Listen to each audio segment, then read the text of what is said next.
ሰላም እንዴት ናችሁ? ዛሬ የማሳያችሁ አማርኛ ፊደል ነው ማለት ነው። ከማን ፊደል መሰላችሁ ማሳያችሁ ከአ ፊደል ጀምሬ አይኑ አ ከምትለው ፊደል ጀምሬ ከዚች ማለት ነው እንደ ዜሮ የተጻፈችዋ ከዚች ጀምሬ እስከመጨረሻው እስከ ፐ ፊደል አሳያችኋለሁ። እኔ ጋር አብራችሁ በደንብ እየተለማመዳችሁ ፊደሎችን እንዴት እንደምቆጥር ከእኔ ጋር አብራችሁ እየተለማመዳችሁ ፊደሎችን መያዝ ትችላላችሁ። ጀማሪ የሆናችሁና ፊደል እየተለማመዳችሁ ከሆነ አገር ውስጥም አገር ውጭም ያላችሁ ልጆች በግል እናስጠናለን ደውላችሁ ኢሞ፣ ቴሌግራም፣ ዋትስአፕ ላይ ልታናገሩ ትችላላችሁ። መልሼላችሁ ትምህርቱን አስጀምራችኋለሁ ማለት ነው። በዚህ በቻናሉ ደግሞ እየገባችሁ ተማሩ። አዲስ የሆናችሁ ላይክ፣ ሼር፣ ሰብስክራይብ ያደረጋችሁ ተከታተሉት። ቻናሉ አዲስ ስለሆነ ዛሬ የማሳያችሁ ከማን እስከ ማን ነው አልኳችሁ። ከአ ፊደል እስከ መጨረሻው እስከ ፐ ይሆናል ማለት ነው። እነዚህን ፊደሎች ሳሳያችሁ በደንብ እየቆጠሩ ስለሚሆን እስከ ቪዲዮ መጨረሻ ድረስ አብራችሁ ከኔ ጋር እየቆጠራችሁ ተለማመዱ። ደብተር ላይ ብትጽፉት ደግሞ በጣም የተሻለ ነው ማለት ነው። ኦኬ እንግዲህ ይቺ ፊደል አ ነው የምትባለው። የዚች ዘር ሁለት አ ፊደሎች አሉ። ይቺ መጨረሻ ላይ ያለችው አይኑ አ የምትባለው አ ናት ማለት ነው። አጻጻፏ እንደ ዜሮ ነው የምትጻፈው። ድምጿ ማን ነው የሚላላችሁ? አ ሚል ድምጽ ነው የሚኖረው ማለት ነው። ስለዚህ ወደ ጎን እንቆጥርና ከዛ ወደ የት እንቆጥራለን? ወደ መጀመሪያው ማለት ነው። ከመጨረሻው ጀምረን ወደ መጀመሪያው እንቆጥራለን። አ ኡ ኢ አ ኤ እ ኦ የሚል ድምጽ ይኖረዋል ማለት ነው። እንግዲህ ይህ ፊደል ከመጀመሪያው ወደ መጨረሻው ስትቆጥሩት እንደዚህ ነው ማለት ነው። ከዛ ወደ መጣንበት ስንቆጥረው ደግሞ ኦ እ ኤ አ ኢ ኡ አ የሚል ድምጽ ይሆናል ማለት ነው።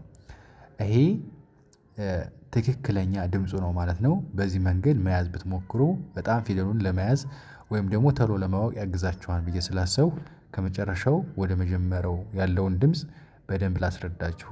ኦ ስትሉ መጨረሻው አጻጻፉ ይህን ይመስላል። እ ስትሉ ደግሞ እንደዚህ ይጻፋል። ኤ ስትሉ ቀለበት ይደረግለታል።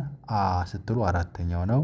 ኤ ሁለተኛው፣ ኡ የመጀመሪያው፣ አ ኡ ሁለተኛው፣ አ የመጀመሪያው ሶሪ ይህን ይመስላል ማለት ነው። እንግዲህ አ ፊደል በዚህ መንገድ ፊደሎችን ለመያዝ ሞክሩ ማለት ነው። እንግዲህ ከዛ ቀጥሎ አ ፊደል ቀጥላችሁ ማን ነው የምታገኙ? ዘ ትባላለች። እች ዘ ስንጠራት ዘ ዙ ዚ ዛ ዜ ዝ ዞ የሚል ድምጽ ይሆናል ማለት ነው። ከዛ ወደ መጣንበት ደግሞ ዞ ዝ ዜ ዛ ዚ ዙ ዘ የሚል ድምጽ ይሆናል ማለት ነው።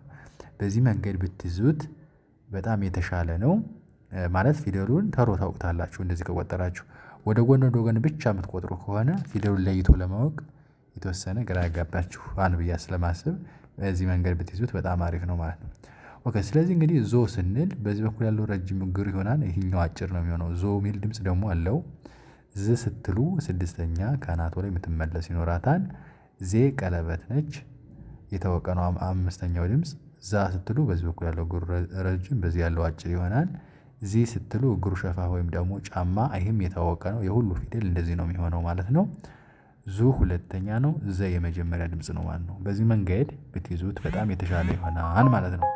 እና እንደዚህ አሁን እንደቆጠርኩላችሁ አድርጋችሁ ለመያዝ ሞክሩ። ኦኬ ስለዚህ እንግዲህ ከዘ ፊደል ቀጥላ ያለችዋ ደግሞ ማን ነው የምትባለው? ዠ ትባላለች። ዠ ዡ ዢ ዣ ዤ ዥ ዦ የሚል ድምጽ ይሆናል ማለት ነው። ከዛ ወደ መጣንበት ዦ ዢ ዤ ዣ ዢ ዡ ዠ የሚል ድምጽ ይሆናል ማለት ነው። ከዛ ሳስረዳችሁ ደግሞ ዦ ስትሉ አሁንም እግሩ አጭር ረጅም ነው የሚሆነው። ዥ ስትሉ ስድስተኛ አጻጻፉ ከላይ አናቱ ላይ በደንብ ጎላ ብሎ የተጻፈ ወይም ደግሞ ከላይ የተደረገበት ምልክት አለው። ዥ ስትሉ ቀለበት ነው። ዣ አንዱ አጭር አንዱ ረጅም ይሆናል። ዥ ሸፋፋ፣ ዡ ሁለተኛ፣ ዥ የመጀመሪያ ድምጽ። በዚህ መንገድ መረዳት ኦኬ ቀጥሎ ከዠ ፊደል ቀጥሎ ማነው? የ ትባላለች። የ ዩ ይ ያ ዬ ይ ዮ የሚል ድምጽ ይሆናል ማለት ነው። ወደ መጣንበት ደግሞ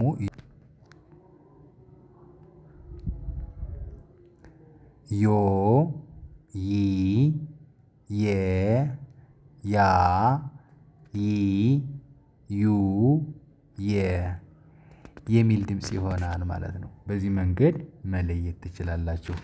የየ ፊደል ዮ ስትሉ ከዚህ ላይ ነው የሚቀጠለው። ይ ስትሉ ከታች በጣም ፊቱ ወደዚህ የዞረ ይሆናል። የ ደግሞ ቀለበት ነው የሚደረግባት ድምጿ ከመጀመሪያው ጋር ተመሳሳይ ትሆናለች። ያ ስትሉ አራተኛ ይ ሶስተኛ ዩ ሁለተኛ የ የመጀመሪያ ድምጽ ይሆናል ማለት ነው።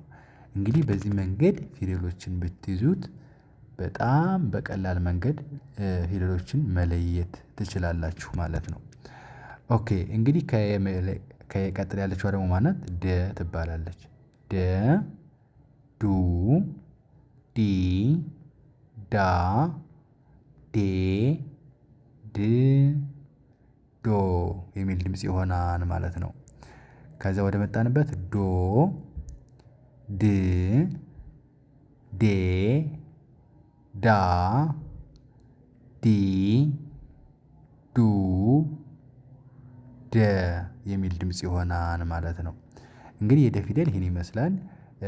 ድምፁን ስናየው በነገራችን ላይ የአንድ ፊደል በደንብ ከተረዳችሁ ሌላው ፊደልም ስለሚቀራረብ ለመለየት ብዙ አያዳግትም ወይም ደግሞ ብዙ አያስቸግራችሁም ማለት ነው።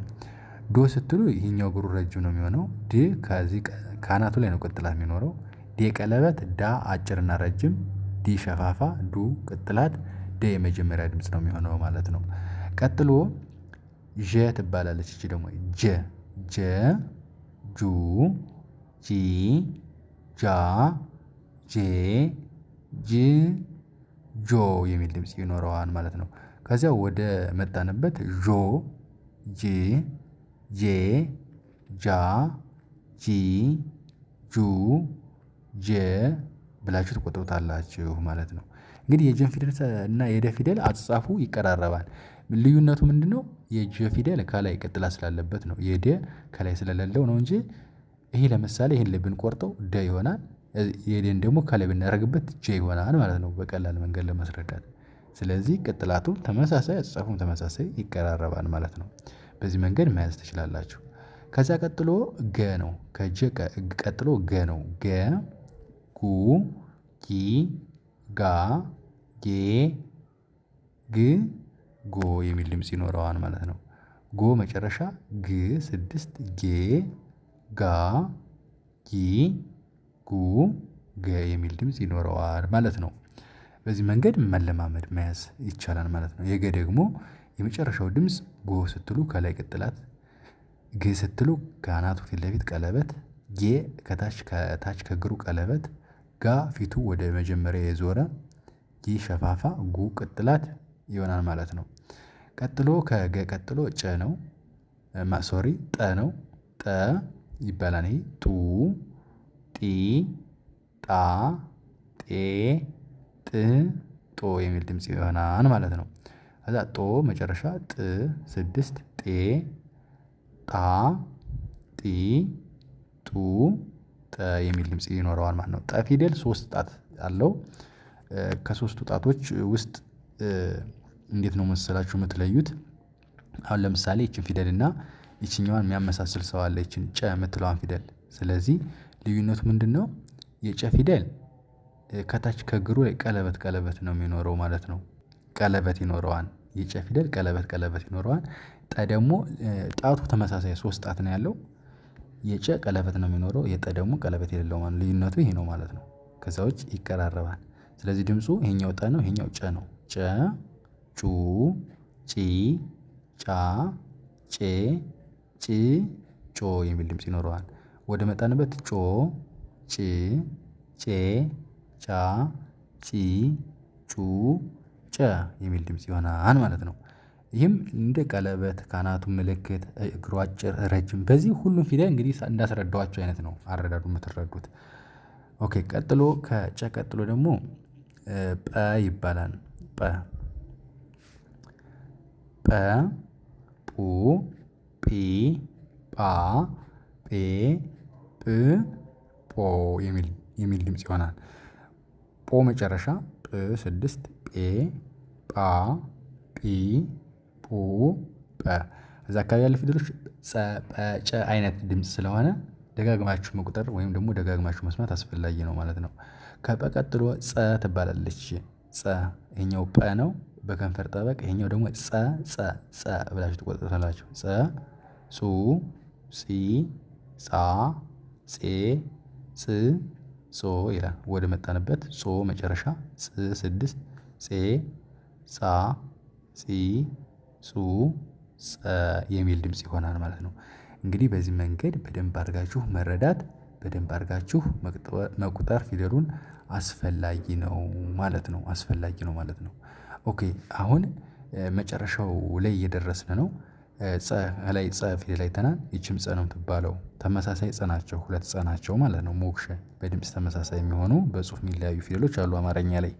ስለዚህ ይቺም ጸ ናት ጸ ጹ ጺ ጻ ጼ ጽ ጾ ከላይኛው ጋር ምንም አይለይም ማለት ነው። በድምጽ በዚህ መንገድ መቁጠር ትችላላችሁ ማለት ነው። ከዛ ቀጥሎ ደግሞ ፈ ናት ፈ ፉ ፊ ፋ ፌ ፍ ፎ እንግዲህ የፈ ፊደል ይሄን ይመስላል። ከዛ ወደ መጣንበት ስንቆጥረው ፎ መጨረሻ ነው ከላይ ቀለበት ፍ 6 ፌ ፋ ፊ ፉ ፈ የሚል ድምጽ ይሆናል ማለት ነው። ፎ ስትሉ ከላይ ቀለበት ነው ፍ በሰፊው ነው የተጻፈው ፌ ቀለበት ፋ አራተኛዋ ጠባብ ናት ጠባብ አጻጻፏ ጠበብ ያለች ማለት ነው። እንደዚህች ሆና ይቺኛዋ ሰፊ ይቺኛዋ ጠባብ በመሆን ይለያል። ፊ ስትሉ እዚህ ላይ ጠማማ ትሆናለች ፉ ሁለተኛው በዚህ እግሩ ጠማማ ነው ወደ መጀመሪያዋ ፊደል የተጣመመ ይሆናል ማለት ነው። በዚህ መንገድ መለየት። ኦኬ ከዛ የመጨረሻው ፐ ትላለች በከንፈራችሁ ላላ ፐ ፑ ፒ ፓ ፔ ፕ ፖ የሚል ድምጽ ይሆናል ማለት ነው። እንደዚህ አድርጋችሁ መለየት ፖ መጨረሻ ፕ 6 ፔ ፓ ፒ ፑ ፐ ይላል ማለት ነው። በዚህ መንገድ መለየት እንግዲህ ፊደል እኔ አሁን እንደቆጠሩት አድርጋችሁ መቁጠር ከዚያ ውጭ ፊደሉን ሁሌም እንግዲህ በተከታታይ ቀን ማለት ነው እንደነዚህ አይነት ፊደሎችን እየቀነስኩኝ ሙሉውን ፊደልም ሰርቼላችኋለሁ። እንደዚህ እያደረኩ እሰራለሁ እየገባችሁ መማር ማጥናት ይቻላል ማለት ነው። የዛሬ ቪዲዮዬ ከአ ፊደል ጀምሮ ነበር ያሳየኋችሁ። ይሄን ይመስላል በሌላ ቪዲዮ እስከምመጣ ሰላም ሁኑ ቻው።